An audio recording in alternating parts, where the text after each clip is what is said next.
Nous abordons maintenant la réforme et la loi de la prière. Avec cette expression que peut-être vous connaissez, lex orandi, lex credendi. La loi de la prière, c'est la loi de la foi. En d'autres termes, si la liturgie est modifiée, cela peut à terme influencer ou modifier la doctrine et la croyance des fidèles. Et nous allons faire une analyse succincte des prières de présentation et de la consécration, qui manifestent quels changements ont été opérés dans la deuxième partie de la messe. L'offertoire de la nouvelle messe n'exprime plus le but propitiatoire et expiatoire du péché. Point 1. Un offertoire pratiquement inexistant. Dans le Nouvel Ordo français, la messe Paul VI, après Vatican II, l'offertoire est pratiquement inexistant. Il ne porte d'ailleurs plus ce nom. Le nouveau missel des dimanches parle de prière de présentation. La formule utilisée évoque davantage une action de grâce, un remerciement pour les fruits de la terre. Pour s'en rendre compte, il suffit de le comparer avec les formules traditionnellement employées par l'Église, où apparaît clairement le but propitiatoire et expiatoire du sacrifice. Je cite « Cette hostie que je vous offre, pour mes innombrables péchés, offenses et négligences, pour tous les assistants et pour tous les chrétiens vivants et morts, afin qu'elle profite à mon salut et au leur pour la vie éternelle. » Donc ça, apparemment, c'est la bonne prière d'offertoire. Élevant le calice, le prêtre dit ensuite « Nous vous offrons, Seigneur, le calice de votre rédemption, en suppliant votre bonté de le faire monter comme un parfum suave en présence de votre divine majesté pour notre salut et celui du monde entier. » Fin de citation. Mais qu'en reste-t-il dans la nouvelle messe ? Ceci, je cite, « Tu es béni, Dieu de l'univers. » Donc c'est plus le Dieu créateur du ciel et de la terre, mais c'est de l'univers, c'est un peu le Dieu vague, le Dieu, on ne sait pas qui il est ni où il est, bref. Toi qui nous donnes ce pain, fruit de la terre et du travail des hommes. Nous te le présentons, ce pain. Il deviendra le pain de la vie. Fin de citation. Et de même pour le vin, qui deviendra le vin du royaume éternel. Fin de citation. À quoi sert d'ajouter un peu plus loin « Lave-moi de mes fautes, Seigneur, purifie-moi de mon péché » et de dire également « Que notre sacrifice en ce jour trouve grâce devant toi ». Mais quel péché ? Quel sacrifice ? Quelle liaison peut faire le fidèle entre cette présentation vague des offrandes et la rédemption qu'il est en mesure d'attendre ? Monseigneur Lefebvre précise cela dans son livre « Lettres ouvertes aux catholiques perplexes », page 39, que je vous conseille d'acheter et de lire. Point 2. Pourquoi substituer à un texte clair une suite de phrases énigmatiques ? Je poserai une autre question. Pourquoi substituer à un texte clair et dont le sens est complet une suite de phrases énigmatiques mal liées ensemble ? Ces prières, donc, s'inspirent des belles prières de bénédiction des repas festifs juifs, nous dit Jean-Charles Didier dans son livre « De la messe et de la célébration, Esprit et vie, l'ami du clergé, 1975 ». Certains défenseurs de ce nouvel offertoire se félicitent de la séparation de l'offertoire par rapport au sacrifice eucharistique. Et ils disent « Les formules de déposition du pain et du vin sont modifiées en formules bibliques en vue d'éviter la confusion avec la véritable offrande faite au canon. » Ok. Alors, si l'on éprouve le besoin de changer, ce doit être pour faire mieux. Ces quelques mentions qui paraissent rectifier l'insuffisance des prières de présentation font penser à Luther, qui s'appliquait à ménager les transitions. Il conservait le plus possible de cérémonies anciennes, se bornant à en changer le sens. La messe gardait en grande partie son appareil extérieur. Le peuple retrouvait dans les églises à peu près le même décor, à peu près les mêmes rites, avec des retouches faites pour lui plaire, car désormais on s'adressait à lui beaucoup plus qu'auparavant. Il avait davantage conscience de compter pour quelque chose dans le culte. Il y prenait une part plus active par le chant et la prière à haute voix. Mais ces prières de l'offertoire, qui ont été dites au début, dataient déjà de plusieurs siècles, lors de la codification de Saint Pie V en 1500 et des poussières. Donc ce n'est pas Saint Pie V qui a inventé la messe tridentine, mais il l'a codifiée, celle qui existait déjà depuis des siècles, puisqu'elle constituait un rempart contre le protestantisme. Les démanteler équivalait à livrer la forteresse. Elle n'existait pas sous cette forme du temps de Saint Grégoire le Grand, mais les hérésies protestantes non plus. Et à l'occasion des hérésies, en particulier du protestantisme, des explicitations liturgiques ont eu lieu pour protéger le dogme et rendre compte dans la prière de son explication. Explicitation. Et rejeter ces développements correspond au moins à supprimer les protections vis-à-vis des hérésies et voire à accepter implicitement ces hérésies.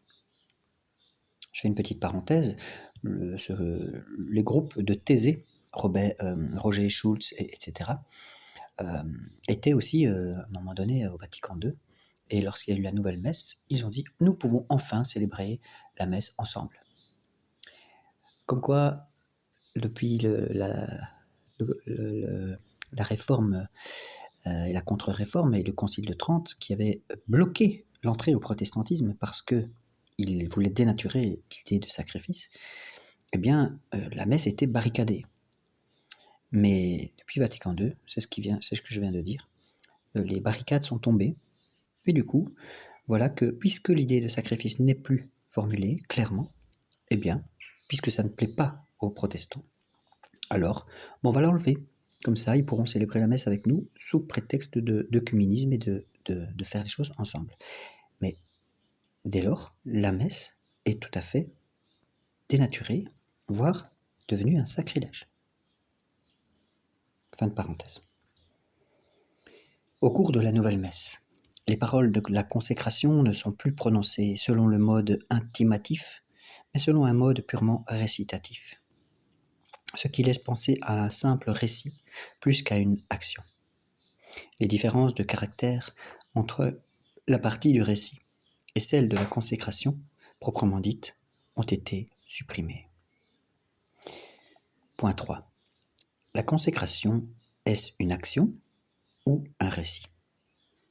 Donc je rappelle, les paroles de la consécration, c'est lorsqu'il dit « Ceci est mon corps au pain, et ceci est mon sang au vin, qui se changeront en chair et en sang du Christ. » Dans le missel traditionnel, tenant des deux mains l'hostie entre l'index et le pouce, le prêtre prononce les paroles de la consécration à voix basse, mais distincte et attentivement, sur l'hostie. Le ton change, il devient intimatoire, c'est-à-dire intimer signifie faire savoir, signifier avec autorité. Les paroles de la consécration ne sont pas qu'un pur récit. Citons saint Thomas d'Aquin. Puisque ces paroles sont prononcées au nom du Christ, elles reçoivent, par son ordre, une vertu instrumentale dérivée du Christ qui produit elle-même la transsubstantiation. Somme théologique. Et donc les 5 mots « car ceci est mon corps »,« hoc est enim corpus meum », ces paroles mêmes opèrent le miracle de la transsubstantiation, de même que ceux qui sont dits pour la consécration du vin. Dans nos missels traditionnels, il est écrit « canon actionis ». En effet, le canon est une action. Donc, les paroles de la consécration sont une action. C'est la règle que doit suivre le prêtre pour faire l'action sacrificielle. Mais maintenant, on a pratiquement supprimé tout ce qui exprimait l'action. on en a fait un récit, et cela dans une quantité de petits détails qui sont importants. Ne serait-ce que d'avoir uni les paroles essentielles de la consécration aux paroles qui précèdent et qui suivent en supprimant la différence de caractère. Avant, il n'y avait les caractères gras que pour les paroles de la consécration, parce que l'action se situe dans ces seules paroles. Les paroles qui les entourent sont une narration. Or, maintenant, on a supprimé la différence des caractères. De plus, maintenant, il n'y a plus cette inclination pour dire les paroles de la consécration. Le prêtre dit tout d'une traite la partie principale du canon qui commence par, je cite, « La veille de sa passion, il prit le pain dans ses mains très saintes, etc. » sans marquer la pause impliquée par la rubrique du missel romain. Il ne s'arrête plus. C'est absolument contraire à la théologie du sacrifice de la messe. Il y a donc là une objection très grave. Sans doute, si on dit aux réformateurs « Vous ne faites plus l'action », ils répondront « Ce n'est pas vrai. Ce n'est pas parce que nous disons les paroles comme cela que nous ne croyons pas à l'action. C'est un jugement téméraire que vous faites. » Donc les réformateurs, ce sont ceux qui ont fait Vatican II. Mais ils ont toujours des réponses. Mais les faits sont là. Dans le nouveau rite, 3 modifications ont eu lieu dans les paroles de la consécration. Dans la consécration du pain. Après l'expression « car ceci est mon corps », hoc est enim corpus meum, eh bien, a été ajouté « qui est livré pour vous », quod pro vobis tradetur. Et dans la consécration du vin, après l'expression « car ceci est le calice de mon sang de la nouvelle et éternelle alliance », a été supprimé « mystère de la foi », l'expression « mystère de la foi ». Et cette formule a été transférée après la consécration. Mais aucune allusion n'y est alors faite à la transsubstantiation qui vient d'être opérée. Ces modifications ont-elles été faites pour nous rapprocher des protestants ? Ceux-ci utilisant cette forme pour reproduire le plus exactement possible le récit de la scène, tel qu'il se trouve dans la Sainte Écriture ? 1 Corinthiens 11. Enfin, l'expression « pour beaucoup », donc voici le calice qui est offert pour beaucoup, cette expression-là a été remplacée dans de nombreuses traductions par « pour tous ». Pro multis, pour beaucoup, et pro omnibus, pour tous. Vous allez me dire, Monseigneur Lefebvre est en train de chicaner pour des poussières, mais non. Tous les mots ont un sens. Alors, point 4. L'ajout du quod pro vobis tradetur, qui veut dire qui est livré pour vous, aux paroles de la consécration. Un autre motif qui nous montre que le nouveau sordo, la nouvelle messe, a été modifié d'une manière inadmissible, ce sont les changements des paroles de la consécration.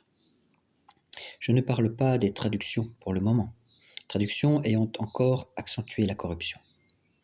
Mais aux paroles de la consécration du pain, on a ajouté « quod pro vobis tradetur », donc qui est livré pour vous. Pourquoi cet ajout ?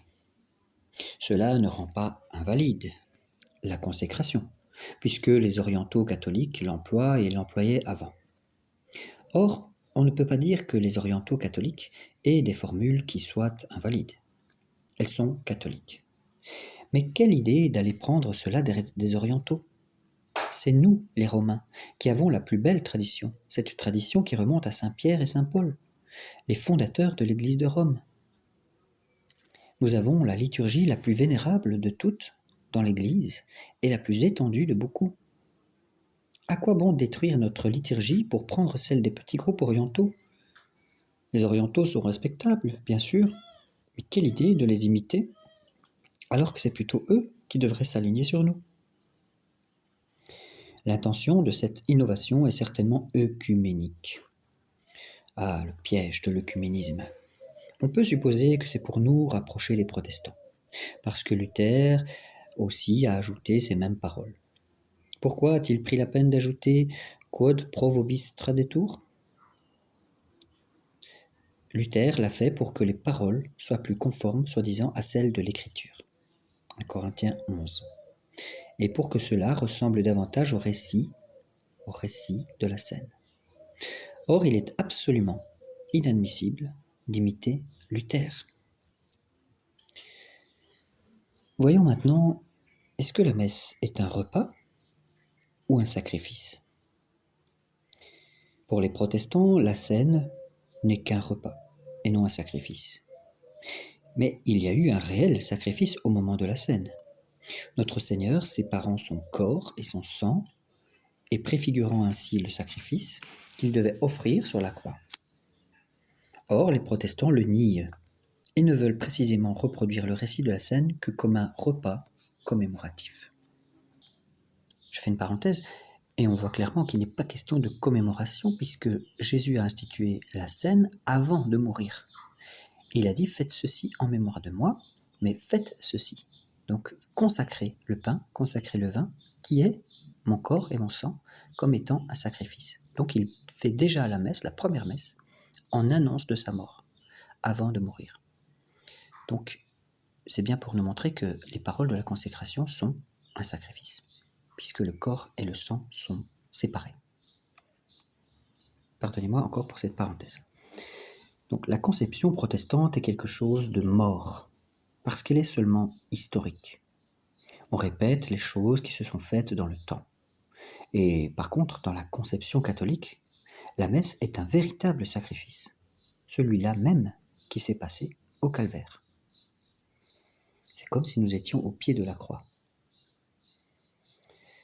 Alors, voyons maintenant le point 6. Saint Thomas d'Aquin a répondu par avance à Luther.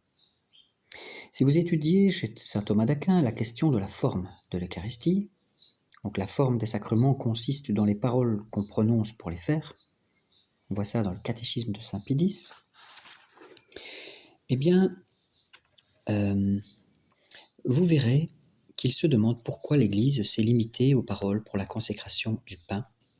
Ceci est mon corps. Pourquoi n'a-t-on pas ajouté « qui est livré pour vous » ? Il pose lui-même l'objection. L'Écriture semble nous inviter à dire ces paroles, donc qui est livré pour vous. Et il répond, donc saint Thomas d'Aquin répond, il n'y a pas que l'Évangile qui nous apprend ce qu'il faut faire. Il y a aussi la tradition. Nous devons penser que ces paroles, telles qu'elles ont été données, sont traditionnelles et qu'elles nous viennent presque certainement du temps des apôtres. Si le sacrifice de notre Seigneur est vraiment le cœur de l'Église, s'il a tant d'importance dans l'Église, comment se ferait-il que notre Seigneur n'ait pas donné des indications à ses apôtres avant sa mort, de telle manière qu'il y ait au moins dans les lignes essentielles les fondements du sacrifice de la messe? Certes, toute la liturgie a été composée au cours des siècles, mais l'on peut dire qu'elle était déjà au moins substantiellement la même. Elle était déjà dans ses grandes lignes dessinée par notre Seigneur Jésus-Christ lui-même. Et on ne peut pas douter que pendant les 40 jours que notre Seigneur a vécu sur la terre après sa résurrection, il ait instruit ses fidèles, même sur des questions qui peuvent paraître de détail, mais qui ont une très grande importance.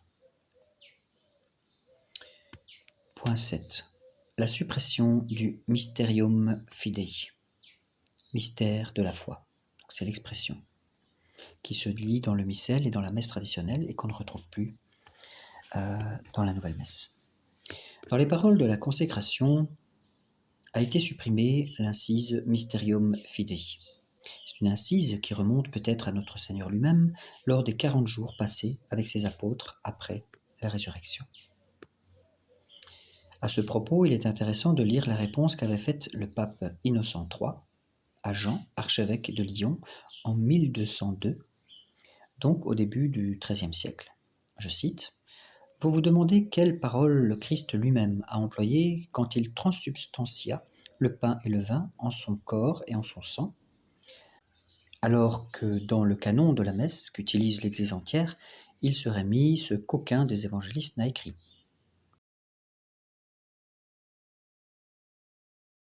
Donc, il semble que l'archevêque ait fait une lettre au Saint-Père en disant C'est assez curieux que dans la forme du sacrement de l'Eucharistie, les paroles ne correspondent à aucune de celles dites par les évangélistes. Comment cela se fait-il? Alors le pape y répond. Dans le canon de la messe, on trouve cette parole apparemment intercalée, Mysterium Fidei, le mystère de la foi. C'est que nous trouvons beaucoup de paroles et d'actes du Seigneur qui sont omis par les évangélistes, et dont nous lisons que les actes des apôtres les ont soit complétés par la parole, soit exprimés par les faits. Nous croyons donc que la forme des paroles telle qu'on la trouve dans le canon, les apôtres l'ont reçue du Christ, et leurs successeurs de ces mêmes apôtres. Voilà ce que le pape répond. Mais voilà ce qu'affirme ce pape, donc Innocent III, et voyez la forme employée. Dans le canon romain pour la transsubstantiation, les apôtres l'ont reçu du Christ. Cela correspond d'ailleurs à ce que dit le Concile de Trente. Il ne le dit pas aussi explicitement, mais il le laisse entendre lorsqu'il dit justement que dans ce canon romain, les prières remontent jusqu'aux apôtres et au Christ lui-même. Il apparaît clairement en effet, dit le canon, il apparaît clairement en effet que le canon est fait soit des paroles mêmes du Seigneur, soit des traditions des apôtres et des pieuses institutions des saints offices. Donc ça, c'est ce que le Concile de Trente nous dit. Alors, on ne le dit pas aussi explicitement, mais il le laisse entendre lorsqu'il dit justement que dans ce canon romain, les prières remontent jusqu'aux apôtres et au Christ lui-même. Donc ce sont des paroles vénérables, d'où la gravité d'y toucher en les transformant et surtout en modifiant les traductions. Saint Thomas d'Aquin se pose alors la question: est-ce que le Mysterium Fidei, l'expression le mystère de la foi, faisait vraiment partie des paroles que notre Seigneur a prononcées? Et il répond oui.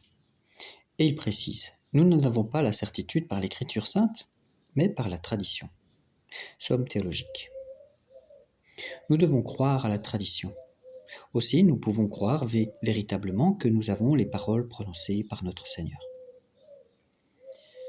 Et comme l'explique très bien Don Pace, ce bon père de Turin, la tradition est bien plus ancienne que l'écriture, et elle est bien plus étendue.